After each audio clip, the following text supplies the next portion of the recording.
ಧಾರವಾಡ ನಗರದ ಸಪ್ತಾಪುರ ಬಳಿ ಇರುವ ಶಾರದಾ ಪದವಿ ಪೂರ್ವ ಕಲಾ ಹಾಗೂ ವಾಣಿಜ್ಯ 2025-26ನೇ ಸಾಲಿನ ಸಾಂಸ್ಕೃತಿಕ ಶಿಕ್ಷಣ ಕ್ರೀಡಾ ಚಟುವಟಿಕೆಗಳ ಹಾಗೂ ಸಾಂಸ್ಕೃತಿಕ ಉದ್ಘಾಟನೆ ಮತ್ತು ಪ್ರಥಮ ದ್ವಿತೀಯ ವಿದ್ಯಾರ್ಥಿಗಳಿಗೆ ಸ್ವಾಗತ ಸಮಾರಂಭ.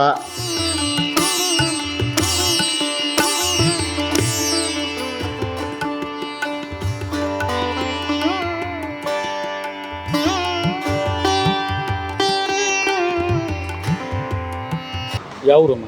ನಮ್ಮದು ನವಲಗುಂದ ಹಳ್ಳಿ ನಾವಳ್ಳಿ. ನಂದು ಆರ್ಟ್ಸ್ ಸೆಕ್ಷನ್ ಅಂದರೆ ಆರ್ಟ್ಸ್ ಒಳಗೆ ಓದ್ತಿದ್ದೇನೆ. ಈಗ ಪ್ರೆಸೆಂಟ್ ಡಿಗ್ರಿ ಅಡ್ಮಿಷನ್ ಮಾಡಿಸ್ಕೊಂಡು ಅಂದರೆ ನಮ್ಗೆ ವೆಲ್ಕಮ್ ಡೇ ದಿನ ಯಾರು ಫಸ್ಟ್ ಬರ್ತಾರೆ ಅವ್ರಿಗೆ ಪ್ರೈಸಸ್ ಡಿಸ್ಟ್ರಿಬ್ಯೂಟ್ ಮಾಡ್ತೇನೆ ಅಂದಿದ್ರೆ ಅದ್ರ ಸಂಬಂಧ ಕಾಲ್ ಮಾಡಿದ್ದು. ನಂದು 551 ಮಾರ್ಕ್ಸ್ ತೊಗೊಂಡಿದ್ದೇನೆ. ಪರ್ಸೆಂಟೇಜ್ ಬಂದ್ಬಿಟ್ಟು 91.833%. ಖುಷಿ ಅನ್ನಿಸ್ತಿದೆ ಸರ್. ಅಂದರೆ ಒಂದು ಚಾಲೆಂಜ್ ಆಗಿ ಫಸ್ಟ್ PUC ಬಂದಾಗ ಒಬ್ಬರು ಬ್ರದರ್ ಇಲ್ಲಿ ಬಂದು ಆ ಪ್ರೈಸ್ ತೊಗೊಳ್ಳೋ ಹೊತ್ತಿನಾಗ ನಾನು ಚಾಲೆಂಜ್ ಮಾಡಿದ್ದೆ ಮೇಡಮ್ಗೆ, ನಾನೇ ಫಸ್ಟ್ ಬಂದು ಈ ಪ್ರೈಸ್ ತೊಗೋತೇನೆ ಅಂತೇಳಿ. ಆವಾಗಲಿಂದನೂ ನಂಗೆ ಅದು ತೊಗೋಬೇಕನ್ನೋ ಒಂದು ಹಠ ಇತ್ತು. ಸೊ ಹಂಗಾಗಿ ಇವತ್ತು ಇಲ್ಲಿ ಬಂದಿಲ್ಲಕ್ಕೆ ಕಾರಣ. ನಮ್ಮದು ಧಾರವಾಡ ಜಿಲ್ಲೆ ನವಲಗುಂದ ತಾಲೂಕು ನಾವಳ್ಳಿ.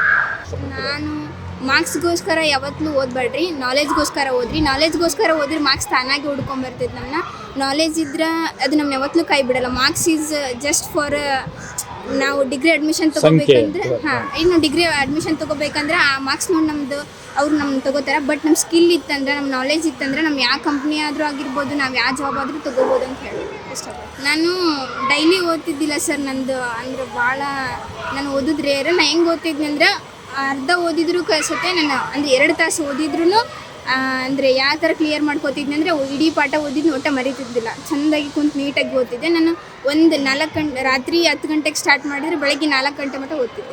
ನನ್ನ ಕಾಲೇಜ್ ಇಸ್ ವೆರಿ ಬ್ಯೂಟಿಫುಲ್. ಅಂದರೆ ನಂಗೆ ಭಾಳ ಇಷ್ಟ. ಇಲ್ಲಿ ಟೀಚರ್ಸ್ ಆಯಿತು, ಎಲ್ಲ ಆಯಿತು, ಒಳ್ಳೆ ನಾಲೆಜಬಲ್ ಟೀಚರ್ಸ್ ಅದರ. ಅವ್ರ ಕಡೆಯಿಂದ ನೀವು ಜ್ಞಾನ ಎಷ್ಟು ಸಂಗ್ರಹಿಸ್ಕೋತೀರಲ್ಲ, ನೀವು ಅಷ್ಟು ಬೆನಿಫಿಟ್ ಐತಿ ಅಂತ ಹೇಳಿ. ಕಲ್ಲಮ್ಮ ಎಲ್ಲಮ್ಮ IIT ಯಾವ್ರಮ್ಮ? ಬಾಡ್, ಧಾರವಾಡ ಡಿಸ್ಟಿಕ್ ಬಾಡ್. ಈ ತಾವು ದ್ವಿತೀಯ PUC ಪರೀಕ್ಷೆಯಲ್ಲಿ ಎಷ್ಟು ಅಂಕಗಳನ್ನು ಗಳಿಸಿದ್ರು? 87 ಫಲಿತಾಂಶ ಆಯಿತು. ಅಂಕ 492. ಏನು ಅನ್ನಿಸ್ತಾ ಇದೆ ನಿಮಗೆ? ಅಂದರೆ ನಾವು ಇಲ್ಲಿ ಇಲ್ಲಿ ಟೀಚಿಂಗ್ ಎಲ್ಲ ನೋಡಿದರೆ ಇನ್ನೂ ಜಾಸ್ತಿ ಮಾಡ್ಬೋದಿತ್ತು. ಬಟ್ ನಾವು ಇದು ಮಾಡಲಿಲ್ಲ. ನಾನು ಸ್ವಲ್ಪ ಇದು ಮಾಡಿದ್ದೆ. ಆದ್ರೂ ಇಲ್ಲಿ ಟೀಚಿಂಗ್ ತುಂಬ ಚೆನ್ನಾಗಿದೆ. ನಾವು ಎಷ್ಟು ಇದು ಎಕ್ಸ್ಪೆಕ್ಟ್ ಮಾಡಿರ್ತೀವಲ್ಲ ಅದಕ್ಕಿಂತ ಇನ್ನೂ ಜಾಸ್ತಿನೇ ಬರೋ ಟೀಚಿಂಗ್ ಐತಿ. ಬಟ್ ನಾವು ಸ್ವಲ್ಪ ಇದು ಮಾಡಿದ್ವಿ. ಆದ್ರೂ ಇಲ್ಲಿ ಟೀಚಿಂಗ್ ತುಂಬ ಚೆನ್ನಾಗಿದೆ. ಹೆಂಗಂದ್ರೆ ಬೇರೆ ಕಾಲೇಜ್ಗಳೆಲ್ಲ ನೋಟ್ಸಿಂದೆಲ್ಲ ಸ್ವಲ್ಪ ಇದೈತಿ. ಆದರೆ ಇಲ್ಲಿ ಎಲ್ಲ ಟೀಚರ್ಸ್ಗಳ ನಮ್ಗೆ ಏನಾದರೂ ಗೊತ್ತಾಗಲಿಲ್ಲ ಅಂದ್ರೆ ಅವರ ಟೀಚರ್ಸ್ಗಳ ಖುದ್ದಾಗಿ ನಿಂತು ಎಲ್ಲ ಹೇಳ್ತಾರೆ. ನನ್ನ ಹೆಸರು ಅಮ್ಮನೂರಪ್ಪ ಅಂತ ಸರ್. ನಮ್ಮ ಕೊಪ್ಪಳ ಡಿಸ್ಟಿಕ್ ಕುಷ್ಟಗಿ ತಾಲೂಕು ಯಲಬುರ್ಗಿ ಗ್ರಾಮ ಸರ್. ನಾವು ಅಲ್ಲಿಂದ ಇಲ್ಲಿ ಬೆಳೆಸಿದ್ದೀನಿ ಸರ್. ಎಷ್ಟು ಫಲಿತಾಂಶ ಆಗಿದೆ ಸರ್? ನಾನು 90% ಆಗಿದೆ. ಅಂದರೆ ಸರ್ ಮೊದಲೇ ನಾವು ಚೂರು ಬಡ ಫ್ಯಾಮಿಲಿ ಓದಬೇಕನ್ನೋ ಆಸೆ ತುಂಬ ಇರುತ್ತೆ. ಅಂಥದ್ರಲ್ಲಿ ಊರೊಳಗಿದ್ರೆ ಊರನ್ನು ಹುಡುಗರು ಆಯಿತು ಅಥವಾ ನಾವೇ ನಮ್ಮ ಸ್ವಂತ ಬುದ್ಧಿ ಏನೋ ಹಂಗೋ ಒಂದು ಹಾಳಾಗ್ಬಿಡ್ತೀವಿ. ಆಗ ನಮ್ಮ ತಂದೆ ತಾಯಿ ಇಲ್ಲಿ ಇರೋಕೆ ಹೋಗ್ಬೇಡ, ಮತ್ತು ನಮಗೆ ಏನೋ ಆಗ್ತಿ ಎಲ್ಲರೂ ದೂರ ನೋಡ್ಕೊಂಡ್ಬಿಡು, ಅಲ್ಲಿ ಆ ಕಡೆ ನಮ್ಮ 10 ಎಕರೆ ಹೊಲ ಇದೆ ಸರ್. ಅದರಲ್ಲಿ ಅವರು ನಾನು ಆಫ್ಟರ್ ಡಿಗ್ರಿ UPSC ಮಾಡ್ಕೊಂಡು. UPSC ತಮ್ಮ ಕಾಲೇಜ್ ಬಗ್ಗೆ ಹೇಳೋದಾದ್ರೆ ಅದು ದ ಬೆಸ್ಟ್ ಕಾಲೇಜ್ ಸರ್. ಅದಕ್ಕೇನಿಲ್ಲ, ಟೀಚಿಂಗ್ ಮತ್ತು ಹೆವಿ ಟೀಚಿಂಗ್. 3 days ಇಲ್ಲಿ ವರ್ಕ್ ಮಾಡ್ತಾರೆ ನಮ್ಮ ಕಾಲೇಜ್ ಲೆಕ್ಚರ್ಸ್. 3 days ಮತ್ತು ಬೇರೆ ಕಡೆ ಲೆಕ್ಚರ್ ಇಲ್ಲಿ ಮಾಡ್ತಾರೆ.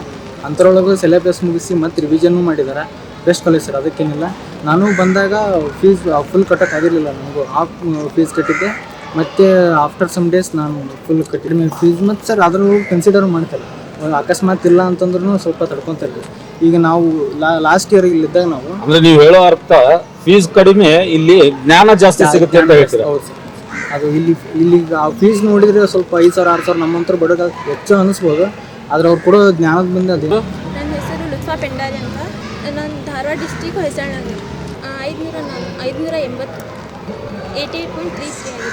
33 ಇದು ನಾನು ಇಲ್ಲಿ ಬಂದಾಗಿಂದ ನಾನು ನಂದು ಇಂಗ್ಲೀಷ್ ಮೀಡಿಯಮ್ ಇತ್ತು ರೀ, ಇಲ್ಲೇ ಇದು ಹೋಲ್ ಕನ್ನಡ ಮೀಡಿಯಮ್ ರೀ. ಆದರೆ ಇಲ್ಲಿ ನನಗೆ ಸರ್ ಟೀಚರ್ಸ್ ಏನು ನೀನು ಇಂಗ್ಲೀಷ್ ಮೀಡಿಯಮ್ ಅಂತ ನನಗೆ ಇದು ಮಾಡಿಲ್ಲ ರೀ. ಅವರು ನನಗೆ ಎಲ್ಲರೂ ಎನ್ಕರೇಜ್ ಮಾಡ್ತಾ ನೀನು ಇಂಗ್ಲೀಷ್ ಮೀಡಿಯಮ್ ಆದರೂ ಏನು ನಾವೆಲ್ಲ ಹೇಳ್ಕೊಡ್ತೀವಿ ಅಂತ ಎಲ್ಲ ಕರೆಕ್ಟಾಗಿ ಹೇಳ್ಕೊಡ್ತೀವಿ. ಅಂದರೆ ಎಲ್ಲ ಒಳ್ಳೇದೈತ್ರಿ. ಮತ್ತು ಇದು ಮಾರ್ಕ್ಸ್ ಎಲ್ಲ ನೋಡಿದರೆ ನಮ್ಮ ಅಪ್ಪ ಅಮ್ಮಗೂ ಭಾಳ ಖುಷಿ ಆಯ್ತು ರೀ. ಏನು ಮಾಡ್ತಾರಮ್ಮ ಅಪ್ಪ ಅಮ್ಮ? ಅಪ್ಪ ಫಾರ್ಮರ್ ಇದ್ದಾರೆ ರೀ, ಅಮ್ಮ ಹೌದು. ಹಾಂ ರೀ, ಆಲ್ಮೋಸ್ಟ್ ಆಲ್ ರೈತರು. ಸರ್ ವೇಮನ ವಿದ್ಯಾವರ್ಧಕ ಸಂಘ 1971ರಲ್ಲಿ ಮುಖ್ಯವಾಗಿ ಸ್ತ್ರೀಯರಿಗೆ ಶಿಕ್ಷಣ ವಂಚಿತರಾದ ಸ್ತ್ರೀ ಸಮೂಹಕ್ಕೆ ಶಿಕ್ಷಣವನ್ನು ನೀಡಬೇಕು ಅನ್ನುವಂತಹ ಒಂದು ಉದ್ದೇಶದಿಂದ ಆಗಿನ ರಾಜಕೀಯ ಮುತ್ಸದ್ದಿಗಳಾದಂತಹ ನಮ್ಮ ರಾಜ್ಯದ ನಾಯಕರಾದಂತಹ ಶ್ರೀ KH ಪಾಟೀಲ್ ಇವರಿಂದ ಈ ಸಂಸ್ಥೆ ಪ್ರಾರಂಭವಾಯಿತು. ಈ ಸಂಸ್ಥೆಯಲ್ಲಿ ಪ್ರತಿ ವರ್ಷ 100ರಿಂದ 150 ವಿದ್ಯಾರ್ಥಿಗಳು ಇಲ್ಲಿಂದ ಪಾಸಾಗಿ ಹೋಗ್ತಾ ಇದ್ದಾರೆ. ಮುಖ್ಯವಾಗಿ ನಮ್ಮ ಸಂಸ್ಥೆಗೆ ಬರ್ತಕ್ಕಂಥವರು ಅತ್ಯಂತ ಬಡತನದ ಹಿನ್ನೆಲೆ ಇದ್ದಂಥವರು ಮತ್ತು ಹೆಚ್ಚಾಗಿ ಹೈದರಾಬಾದ್ ಕರ್ನಾಟಕ ಏರಿಯಾದಿಂದ ಎಲ್ಲೇ ಭಾಷಾ ಪ್ರಭುತ್ವ ಕಡಿಮೆ ಇದೆಯೋ ಅಂಥ ಎಲ್ಲ ವಿದ್ಯಾರ್ಥಿಗಳು ಕೂಡ ಇಲ್ಲಿ ಬರ್ತಾರೆ.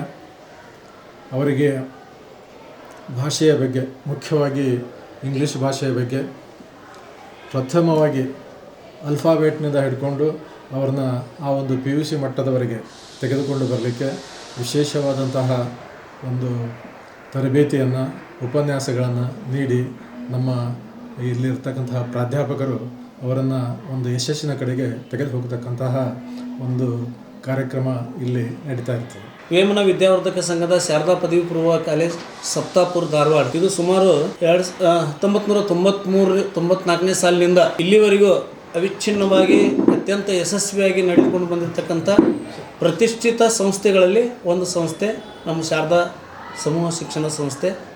ಈ ಸಂಸ್ಥೆಯ ವಿಶೇಷತೆ ಏನಂದರೆ ಇದರ ಸಂಸ್ಥಾಪಕರಾದಂಥವರು KH ಪಾಟೀಲ್ ಸರ್ ಅವರು. ಈ ಸದ್ಯ ಇದನ್ನು ನಡೆಸ್ಕೊಂಡು ಹೋಗ್ತಾ ಇರುವಂಥವರು HK ಪಾಟೀಲ್ ಸಾಹೇಬರು. ಸೊ HK ಪಾಟೀಲ್ ಸಾಹೇಬರ ಉದ್ದೇಶ ಏನಂದರೆ ಕೇವಲ ಬಡ ಮಕ್ಕಳಿಗೆ ಉಚಿತವಾಗಿ ಸಾಧ್ಯವಾದಷ್ಟು ಕಡಿಮೆ ಫೀನಲ್ಲಿ ಶಿಕ್ಷಣ ಸಿಗಬೇಕು ಎನ್ನುವಂಥದ್ದು ಅವರ ಮಹದಾಸೆ. ಅವರು ಯಾವತ್ತೂ ಡೊನೇಷನ್ ತೊಗೊಳ್ರಿ, ಫೀ ಕಲೆಕ್ಟ್ ಮಾಡಿರಿ, ಅಮೌಂಟ್ ಕೊಡ್ರಿ, ಇದು ಯಾವುದೂ ಏನಿಲ್ಲ. ಇಲ್ಲೇನಪ್ಪ ಅಂದ್ರೆ ಯಾರು ಶಿಕ್ಷಣದಿಂದ ವಂಚಿತರಾಗಿರ್ತಾರೆ ಅಂಥ ಮಕ್ಕಳಿಗೆ ಶಿಕ್ಷಣ ಸಿಗಬೇಕು, ಸಾಧ್ಯವಾದರೆ ಕಡಿಮೆ ಫೀಸ್ನಲ್ಲಿ. ಅದು ಸಾಧ್ಯವಾಗದೆ ಹೋದರೆ ಅಂಥ ಬಡ ಮಕ್ಕಳಿದ್ದರೆ ಅವರಿಗೆ ನೀವು ಏನು ಮಾಡಿರಿ, ನಿಮ್ಮ ಉಪನ್ಯಾಸಕರು ಮತ್ತು ಮ್ಯಾನೇಜ್ಮೆಂಟ್ದವರು ನಾವೆಲ್ಲ ಸೇರಿ ಅದನ್ನು ಅಮೌಂಟ್ ಅವ್ರದ್ದು ಹಾಕಿ ನಾವು ಫೀಸ್ ಕೊಟ್ಟು ಅವ್ರಿಗೆ ಕಲಿಸುವಂಥ ವ್ಯವಸ್ಥೆ ಮಾಡ್ತೀವಿ. ಇನ್ಸ್ಟಾಲ್ಮೆಂಟ್ ಅಂದರೆ ಈಗ ಒಮ್ಮೆ ಕೊಡೋಕ್ಕಾಗಲ್ಲ ಅಂದರೆ ವರ್ಷದಲ್ಲಿ 2 ಬಾರಿ ನಿಮಗೆ ಅವಕಾಶ ಕೊಡ್ತೀವಪ್ಪ ಅಂತ ಹೇಳ್ತೀವಿ. ಅತ್ಯಂತ ಕಡಿಮೆ ಈಗ ಸರ್ ಹೇಳ್ದಂಗೆ 5,000 ರೂಪಾಯಿ ಆರ್ಟ್ಸಕ್ಕೆ ನಮ್ಮದು ಎಲ್ಲೆಲ್ಲೂ ಇಲ್ಲ. ಆರ್ಟ್ಸ್ 8, 10, 12,000 ರೂಪಾಯಿ ತೊಗೊಂತಾರೆ. 5,000ದಲ್ಲಿ ನಾವು uniform with fees SC ST ಮಕ್ಕಳಿಗೆ, OBC ಅವರಿಗೆ 5,500 ಒಂದು 500 ರೂಪಾಯಿ ಜಾಸ್ತಿ ಮಾಡಿರ್ತೀವಿ ಅಷ್ಟೇ. ಅದು ಅವರಿಗೆ ಕೊಡೋಕ್ಕಾಗಲ್ಲ ಅಂದರೆ ಅಷ್ಟೇ, ಅವ್ರಿಗೆ ಎಷ್ಟು ಕೊಡ್ತಾರೆ ಅಷ್ಟರೊಳಗೆ ನಾವು ಅವ್ರಿಗೆ ಅನಾನುಕೂಲತೆ ಇದ್ರು ಬಡವರು ಇದ್ರು ಅಂತಂದ್ರೆ ಅದನ್ನು ನಾವು ನಮ್ಮಲ್ಲಿ ಇರೋದು ಆರ್ಟ್ಸ್ ಮತ್ತು ಕಾಮರ್ಸ್. ಆರ್ಟ್ಸ್ ಬಂದು ಅದು 93-94ರಲ್ಲಿ ಆರಂಭ ಆಗಿರೋದ್ರಿಂದ 2012ರಿಂದ ಅನುದಾನಕ್ಕೆ ಒಳಪಟ್ಟಿದೆ, ಸರ್ಕಾರದ ಅನುದಾನಕ್ಕೆ. ಹೀಗಾಗಿ ಎಲ್ಲ ಲೆಕ್ಚರ್ಸ್ ನಾವು ಸರ್ಕಾರದ ಸ್ಯಾಲ್ರಿನ ತೊಗೊಂತೀವಿ. ಅಲ್ಲಿ ನಾವು ತುಂಬ ಕಡಿಮೆ. ಈ ಕಾಮರ್ಸ್ ವಿಭಾಗ ಬಂದ್ಬಿಟ್ಟು ಅದು ಅನ್ಎಡೆಡ್, ಅಲ್ಲಿ ಎಲ್ಲ ಪಾರ್ಟ್ ಟೈಮ್ ಲೆಕ್ಚರ್ಸ್ ಇರೋದ್ರಿಂದ ಅದಕ್ಕೂ ಸ್ವಲ್ಪ ಫೀಸ್ ಏನು ಲೆಕ್ಚರರ್ಸಿಗೆ ಅದು ಇದು ಆದ್ರೆ ಸಾಕು. ನಮ್ಮ ಕಡೆ ನೋಡ್ರಿ ಈಗ ಇತ್ತಾಗ ಬಳ್ಳಾರಿ, ಕೊಪ್ಪಳ, ರಾಯಚೂರು, ದೇವದುರ್ಗ, ಯಾದಗಿರಿ ಈ ಕಡೆಯಿಂದ ಎಲ್ಲ ಮಕ್ಕಳು ಬಹಳಷ್ಟು ಮಕ್ಕಳು ಬರ್ತವೆ. ಹಳ್ಳಿಯ ಮಕ್ಕಳು ಬರ್ತಾವೆ. ಜಸ್ಟ್ SSLC ಒಳಗೆ ಪಾಸ್ ಆದ್ರೆ ಸಾಕು. ನಾವು ಯಾವತ್ತು ಪರ್ಸೆಂಟೇಜ್ ನೋಡಿ ಅಡ್ಮಿಷನ್ ತೊಗೊಂಡೇ ಇಲ್ಲ. ಬಂದವ್ರಿಗೆ ಯಾರಿಗೂ ವಾಪಸ್ ಕಳಿಸಿಲ್ಲ, ಎಲ್ಲರಿಗೂ ಅವಕಾಶ ಕೊಡ್ತೀವಿ.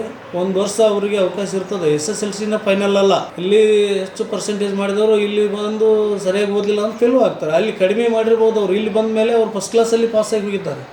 ನಮ್ಮದು ಶಾರದಾ ಪದವಿ ಪೂರ್ವ ಕಾಲೇಜ್ ಸಪ್ತಾಪುರ ಧಾರವಾಡ.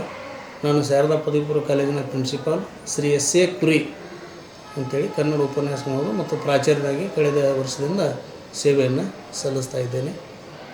ಯಾರಾದ್ರು ಬಡ ಮಕ್ಕಳಿದ್ದರೆ, ಮಧ್ಯಮ ವರ್ಗದ ಮಕ್ಕಳಿದ್ದರೆ ಅವರು ಬಂದರೆ ನಾವು ಅವ್ರಿಗೆಲ್ಲ ರೀತಿಯ ಅನುಕೂಲ ಮಾಡಿಕೊಡ್ತೀವಿ. ನಮಗೆ ಮುಖ್ಯ ಉದ್ದೇಶ ಬಡವರಿಗೆ, ಹಿಂದುಳಿದವರಿಗೆ, ಶಿಕ್ಷಣದಿಂದ ವಂಚಿತರಾದವರು ಶಿಕ್ಷಣ ಕೊಡಬೇಕು ಎನ್ನುವಂಥ ಮಹದಾಸೆ ಸಂಸ್ಥೆಯದಾಗಿದೆ ಹೊರತು ಹಣ ಮಾಡುವಂಥ ಉದ್ದೇಶ ಇಲ್ಲ. ದ್ವಿತೀಯ ಪಿಯುಸಿ ಪರೀಕ್ಷೆಯಲ್ಲಿ ಹೆಚ್ಚಿನ ಅಂಕ ಪಡೆದ ಸಾಧನೆಗೈದ ವಿದ್ಯಾರ್ಥಿಗಳಿಗೆ ಸನ್ಮಾನ ಸಮಾರಂಭ ಹಮ್ಮಿಕೊಳ್ಳಲಾಯಿತು. ಕ್ರಾಂತಿ ಸಮಾಚಾರ ಧಾರವಾಡ.